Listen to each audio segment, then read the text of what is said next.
This is a quick video of the VMC 88. This is part 2, just a real quick one. Was able to get everything put in the machine and get it to vend. So I've got some Coke in column 1, which is going to be the one on the left, and I've got it vending with a 12-ounce bottle. I should have bought some more and loaded everything up, and that would have given us a better visual of how it works from column to column. I'm not sure what the order of operations is for vending when everything is set, because when I vend right now with only column 1, I don't get the product on the first vend. I get I think I get one vend, and then the second vend ends up coming from column 1 because I don't have any product in any other column, so it has to come from column 1. So I've got the coin door. Gonna go ahead and open that up, and we're gonna look inside real quick. Open this coin door. We've got the coin mechanism, the crank handle, which has the rod that goes through the door. And we open up the main door.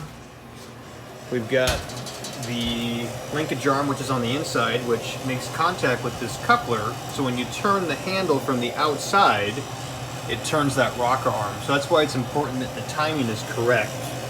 So we've got 2 high and 1 low.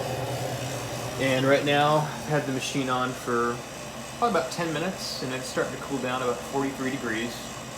It's dropped a little bit, but I have the door open and closed, so it's not as efficient as I'd like. With the door open, I've got a new compressor pump down there, but I've got the original condenser and a fan motor and a drip tray. These are the bottle shims. They hang inside the columns. You need to have 2 per column, or you need to find a substitute for vending. So you can use plexiglass, Velcro. I know some guys have used photo paper. A couple different ways of deciding how you want to shim the product. This machine allows for a 6-ounce, a 10-ounce, and a 12-ounce, and then there are some spacers at the back for the crown of the bottle. So we've got column 1, which is left to right, column 2, column 3, and column 4. We have all the spacers in the back. However, I am missing 2 shims. I had to purchase these to get a few going, and I need to have either 2 more made, or I need to find 2 more. So we've got these little keyholes at the top. Really nothing too elaborate. Just it looks like there's some galvanized metal, some sheet metal that's got a break in it on both sides with a couple keyholes cut out. So I need to make a few of those. So that's out just for display purposes. And now we're going to go ahead and shut the door. See if we can get this door to shut. We're going to return the coin door to the... Oh, let's put the coin box back in. We've got a coin box that catches the dime. That coin box slides in there. We've got the cap catcher for the caps when you use the opener on the outside. We're going to go ahead and close the coin door up. Get everything locked into the old knee trick. See if I can figure this out one-handed, and I did. So return that handle to the vend position, and then we're going to throw a dime in and see if it goes through the mech. So let's go ahead and there you have product. So we've got one. It's starting to get cold already. Let's see if I can do another one. I've got 2 more in there, and I don't think we're going to get a vend cycle every time because we only have Coke in column 1, and so therefore, without anything else in there, we're probably going to get a dry vend. So and we do, because there's nothing in there. Let's do another one. And what do we get? Okay, I'm out of dimes, so I'm going to have to get back in here and find a dime. Let's see if I can get a dime. Dump one out. I got 3 left in there. Should get more dimes. Okay, and let's just see. Let's see if we can get this. See if we can get this coin mechanism to work again. Put a dime in there and drop the handle. And that's 1 more vend. Let's see if we can do another one. So it means it's turning the rocker arm on anything but 1, because if we turn the rocker arm 1 more time, it's going to turn for column 1 to drop pop. So product again. So it looks like it's every 3. Let's find out. So we're gonna go one more. What? Let's take the coins out real quick. Put my key back in for the 50th time. I think I'm getting good at this, doing this one-handed. Drop these dimes out of the box. Okay, I'm gonna put that guy back in there. Okay. Helps to put it the right way.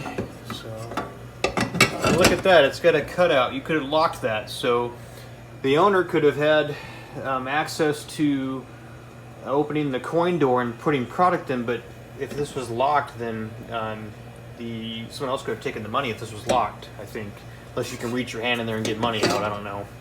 Maybe not, but it does have a cutout for a D cutout for a lock. That's kind of interesting. So got a couple more dimes. Looks like I got, what I got? I got a nickel. That isn't gonna work. I think I have it set to dimes. So let's put this guy back in. Remember when we turn this crank handle, do it again, turn that back on itself. Looks like we're dropped down to about 40 degrees. I have this door open and close several times. So again, when you have this handle in the VIN position, this is pretend that the door is closed. There's a rod that goes through the door, and on the other side of the door we have the linkage arm. This linkage arm has a coupler which makes contact with the vending column in the machine, and when you turn the handle, it turns this, which turns that, which turns the rocker arm. So when we put everything back in, we gotta fold this handle back counterclockwise on itself so we can shut the door. Rookie mistake is everyone tries to shut the door like this. It doesn't work. You gotta fold the handle back counterclockwise so it's in line with the cutout on the door. When you have that cutout in line, go ahead and lock the door. Turn the handle back to the VIN position. If you need to get into the door, the same thing. You got to fold the handle back on itself so you can get the door open. So that's the way they're designed. So they have a kind of a component in the back of the handle that allow it to turn on itself. So looks like the compressor just kicked back on at 40. That thermostat, I'd like to see that adjusted just a little bit better. Seems like it's cycling off and on, but we do have the door open quite often during this video. So we put the dime in. Let's see, I think it's going to be every 3. That kind of lost track. I think that's 1. Let's do it. Another dime through the bezel, and it's going to drop into the coin mech. And there's your product. So it looks like that time maybe it was 2.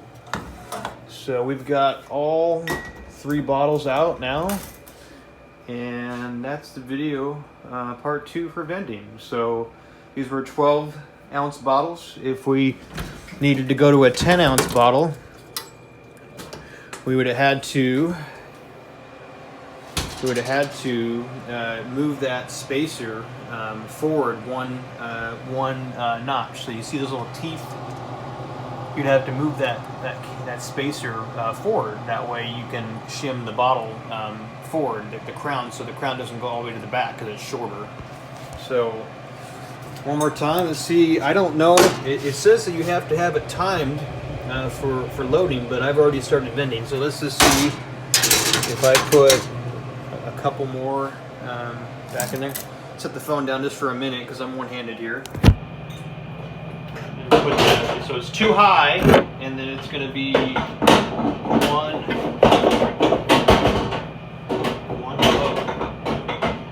So let's just see without timing anything, since it still thinks that I would have product in there. It has you retime it when you run out of product.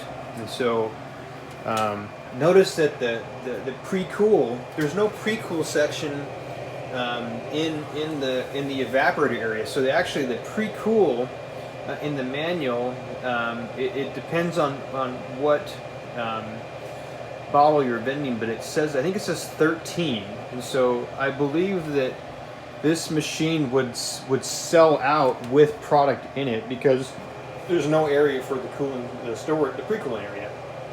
Notice there's no space. The delivery tray takes up the entire compartment. Usually on machines, you have a pre-cool area. So we look at the 81D, we open up the large door, same handle. We look inside the machine, there's a small section for pre-cool. So on the 81, that's I think it holds, I think it's 17. Maybe I'm wrong, might be 12, I don't know, I'd have to go look at the manual. I've never had it loaded up. So anyways, back to the 88. We've got the instructions say to have 2 high and 1 low. So we've got 2 high and 1 low. We're going to shut the door again, see if we can make the magic happen. We get the money out of the box. So we got that. Go ahead and put the coin box back in the machine.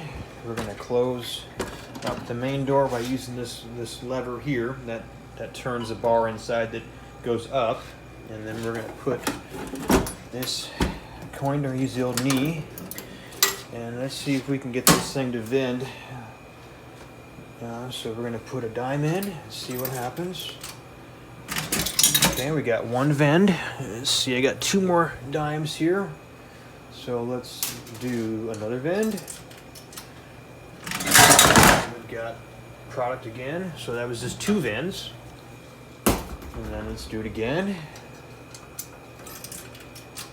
And we don't get anything. We need to get more dimes. I should have got more dimes.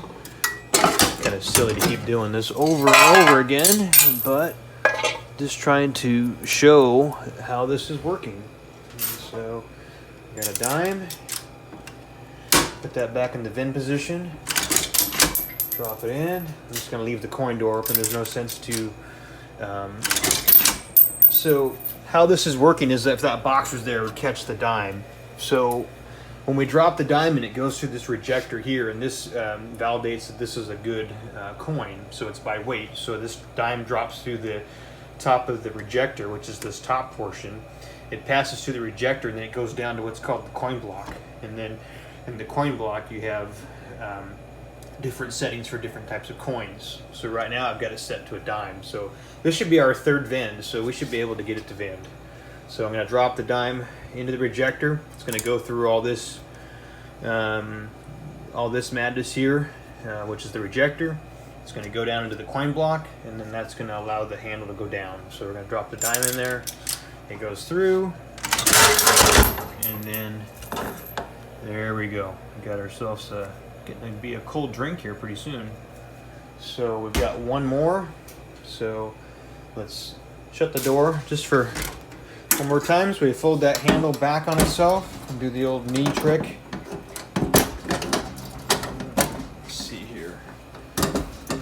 You gotta have that door shut just right, or you'll have issues with the coin dropping into the rejector because it's not closed all the way. So make sure that door is sucked up all the way to the main door of the machine.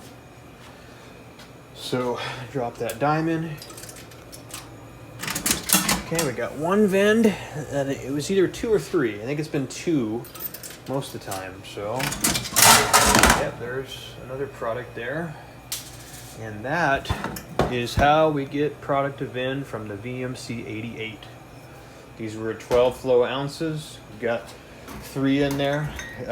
It would be nice to go ahead and get everything loaded up and put a bunch of product in here, because I'd like to see how the sold out flag works, because when you open the main door, the coin door, we have this flag here. If you look at where the flag is positioned quite high. So I think the way it works is that when you have product resting on top of that,